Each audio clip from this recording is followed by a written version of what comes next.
Elyse, so good to see you. I'm glad you could join us today. It's an exciting time with Denver Startup Week going on. I can see all the hubbub behind you. And I also had an opportunity to see you speak a couple weeks ago. So I'm excited to be able to do some follow-up. But before we start that, can you tell us a little bit about Denver Ventures? Sure. So Denver Ventures, we're a brand new pre-seed to Series B stage investment firm. We raised our first fund last year. It was a $20 million pre-seed seed fund. We've already made about 13 investments out of that fund. And then on the syndicate side, we've made about 30 investments at the Series A plus side of the house over the past 6 years. So those are angel syndicates. That money is raised from a group of entrepreneurs, exited founders, and high net worth individuals that want to invest back in the ecosystem. But it sounds to me like you're kind of focused on that front end, on the seed funding. Yes, yeah. I'm specifically focused on the pre-seed and seed funding, first checks in the door to get the idea rolling into product. So for founders that are looking for seed funding, how important is something like Startup Week? Well, for first-time founders, it's pretty essential. The connectivity that you're going to be exposed to is unprecedented.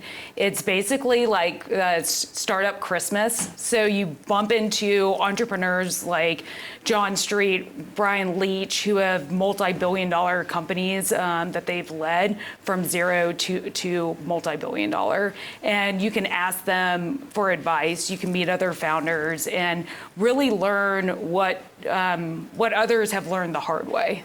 Yeah. Yeah. When you're talking to a lot of new founders, and you kind of talk about founder DNA. What's that mean to you? Can you describe that?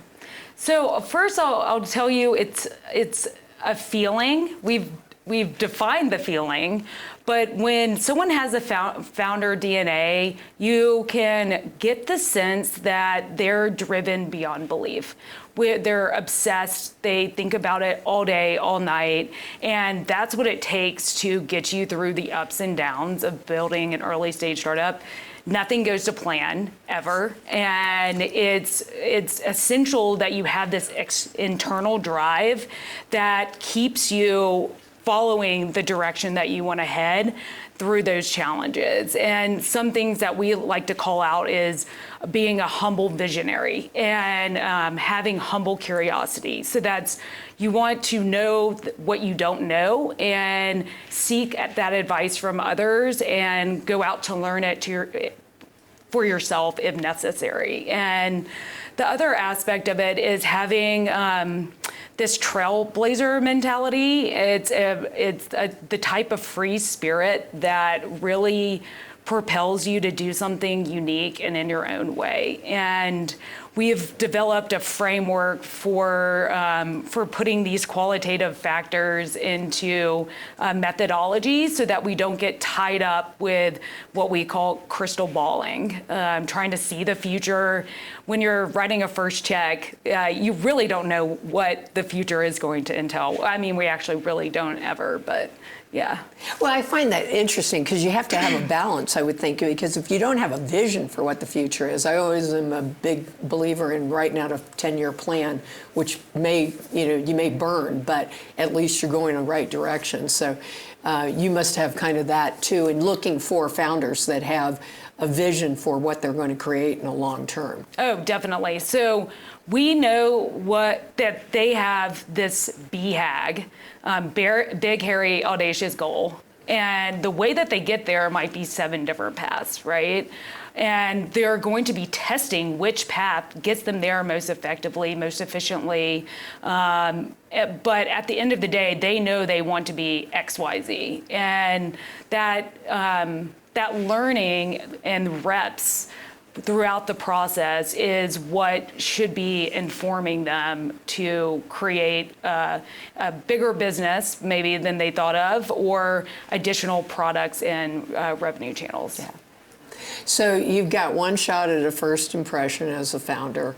What are some deal killers in that first round that they should be aware of that they need to avoid the minefield on? So I think you might have picked up on this in the CWIT convo, but the first thing is not every startup should be venture backed, right? And so if you go to raise money and you tell a VC that you want a quick exit, that is like does not pass go, right? Because a quick exit, it might look good in the news, but it's actually not good for the VCs unless, it's like this deal that just happened in Utah, 5 years of building, and this founder, DX, the founder of DX, sold it for $1 billion. That's not typical. Usually these quick exits are like $100 million, and that's not a fun returner, essentially. The other aspect that is a big no-no, or the boil the ocean founders. They're like, I'm going to take out, and then they name 7 of the biggest companies in the world, and you're like, okay, I like where your head's at, but how are you going to accomplish all this? Stay focused, right? So those are 2 of them. Yeah, that makes sense. How about overselling? Is that an issue? So this is a tough one because we like founders that can sell. There's a fine line between being slightly delusional and having confidence, and that confidence is what gets the job done in a lot of cases, that brings early employees on or investors to back you. But we like to really try to understand, is this rooted in truth, right? And so at the end of the day, you want a founder that can sell. Yeah. That makes sense. So let's say you've got a founder, you've decided that you're going to give them some seed funding. What's that first phase look like with your relationship with that founder and engagement? So it really starts before. A lot of times we're meeting the founder as they're developing their idea, and they're looking for feedback connections to really understand if there is actual desire in the market for what they want to build. After we invest in them, it's pretty much all hands on deck. There's a limited amount of time in which we would like to help them reach their milestones, and that could be introducing them to customers, potential talent, sitting down with them and really reflecting on the 3, 6, 9 month growth plan. And at the end of the day, probably being their psychologist and coach through all of that. That makes sense. So you're kind of partnering. Are you doing a lot of mentoring, or are you just helping them with the structure of how they should be progressing, or how engaged do you get? So it really depends on the founder. First-time founders need way more help and want way more help. Where we've backed serial entrepreneurs that have built businesses before, and they come to you with an ask, and that ask we will fulfill, but we basically want to get out of the way and let them lead and or be a voice of reason if we see that they're operating in a bubble, and give them some other things to think about. But we essentially want our founders to feel supported and like we're here if they need help, but we're not hands in meddling with the companies. Makes sense to me. So I know you're focused personally on more of the tech side of solutions and startups. What are you seeing in the tech environment? I mean, the obvious is there's probably a lot more AI-driven solutions. And who are you seeing come forward with ideas for startups? So it's an interesting time. It's never been easier to build a software and digital solution, ever. With that, we've seen a lot of copycats, so you got to throw the copycats out, right? And then you see the actual infrastructure of this new technology being built. And what that means is that it's kind of similar to what happened with the cloud. The cloud came, all these businesses had to go from on-prem to cloud solutions, and a whole new infrastructure paradigm was built. So we're seeing that. There's a lot of hype in that, so we have to really dig deeper and understand if the tech is actually essential or interesting to what is being built. Then on the other side, you're hearing a lot about hardware and robotics, right? So that's having its heyday, but we still haven't seen that story really play out in a way like Google, Facebook. There hasn't been a robotics company that has proven that it can be $1 trillion company. And time will tell. There's a ton of companies raising a lot of money for these sophisticated robotic solutions. And when you do the math on it, of raising over $1 billion for a household robot to do your laundry, you have to ask if the maths, right? And so we actually invested in a company called Stridar that is a dumb robot, because we believe that robots can also do really essential basic things, and they shouldn't have to take all of these payloads and huge amount of money to run them for essential operations. So it's kind of across the board, and we're trying to kind of cut the fat when we're evaluating these early companies. You know, it's interesting because as I think about robotics or maybe AR and using AI and AR, I'm wondering if some of that is the coupling of emerging technologies. So it's not, it's not just a point of AI that is software driven, that is really being led by AI, but you have to have, for robotics, there's a lot of other things that have to happen to bring all that smart robotics together. Do you think that might be why it hasn't really taken off yet? Well, what you just described is what's being funded by the coastal VCs. And if you think about it, the compute that's required on that machine is thus that it doesn't have a long lifespan, right? And it takes way more development. And there is probably a future in that. I think time will tell how close that is. Yeah, it's interesting. I was just down in Salida area looking at 3D printing, and when I look at it as construction coupled with a lot of newer technologies, the infrastructure required to build it is very capital intensive, but virtually no people. Yeah, that's interesting. Similar to Icon, probably out of Austin. And Icon started about 10 years ago, maybe 15 actually at this point. And their entire vision was to build these 3D like tiny homes, houses, construction.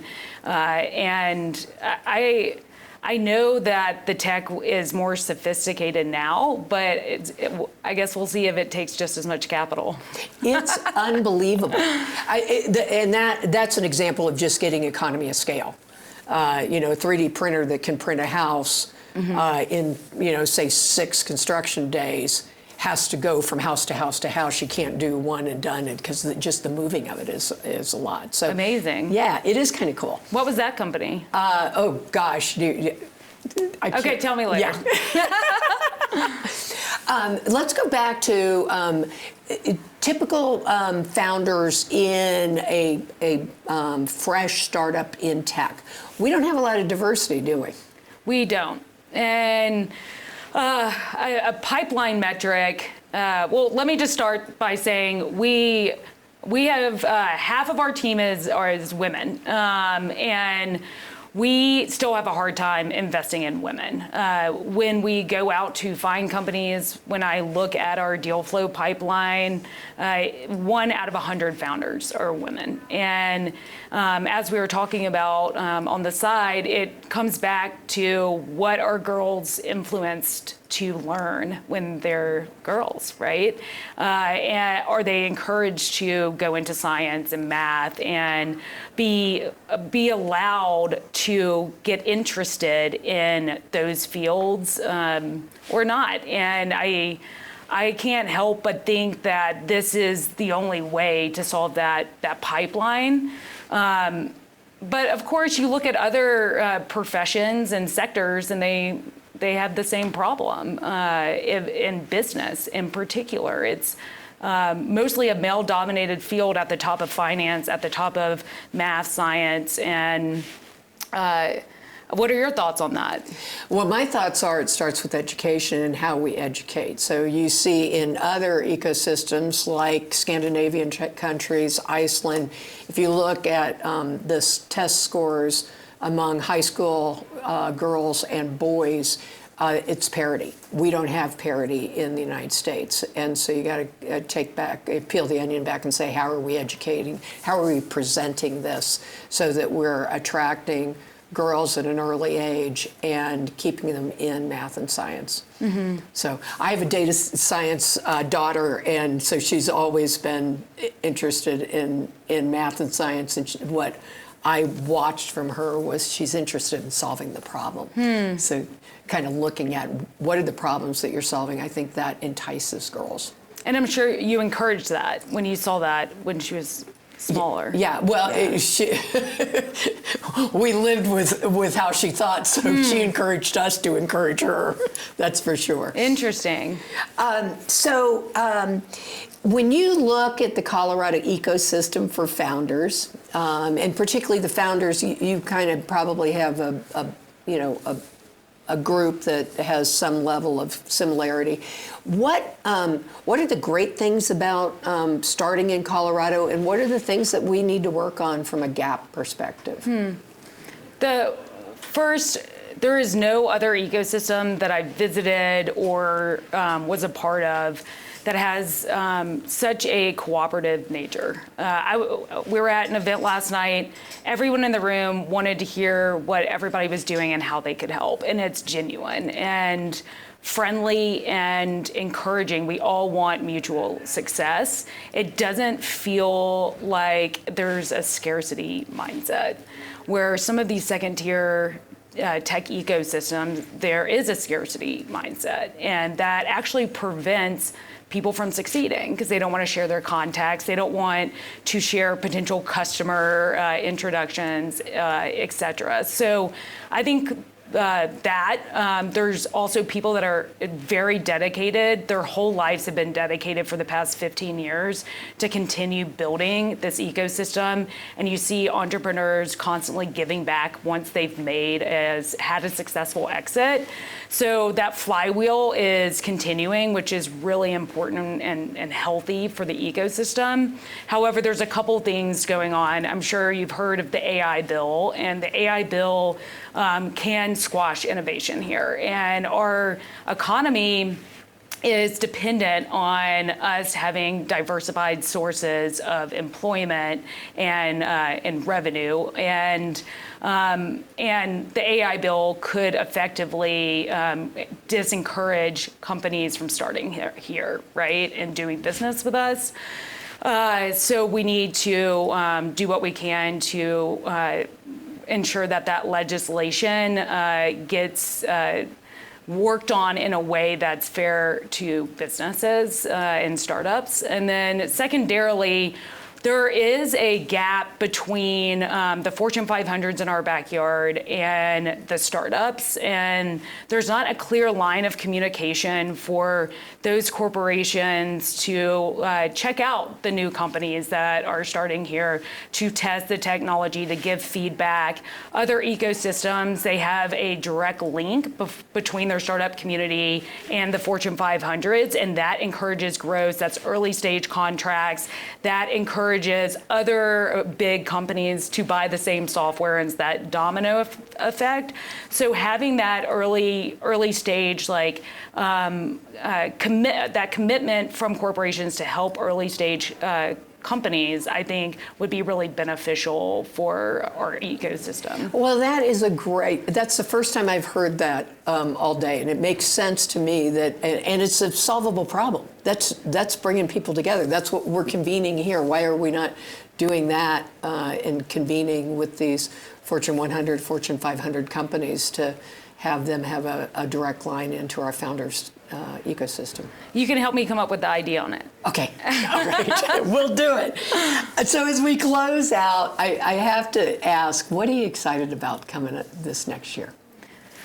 Well, this was really our first year since raising the fund being in full operation. So we closed the fund around Christmas last year, which was a crazy time to ask people to send you money. And so next year, I'm particularly looking forward to developing our footprint in other ecosystems. So we're really focused on investing also in Seattle and Austin.